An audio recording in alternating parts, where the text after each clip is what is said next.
for a truck sold in more than 180 countries around the world.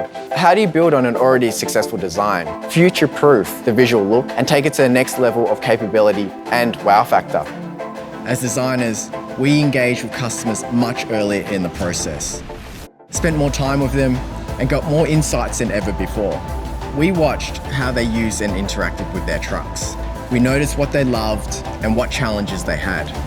Interestingly, we found that no matter what market, our customers are doers. They like solving their own problems, and they like to feel confident in their truck. Not just the way the vehicle functions, but the way they feel when they're driving it.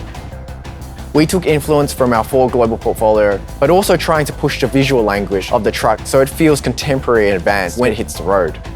Our inspiration came from many areas too, such as products and landscapes, to help bring in new shapes and executions in our sketch work.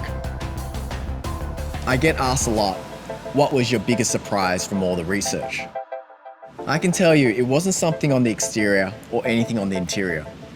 The biggest surprise was that no matter what the market, customers were aligned on what they thought Rangers should be, in terms of the way it needs to look and the way it needs to make them feel. This was a really clarifying moment for us. It meant that one truly global truck was possible.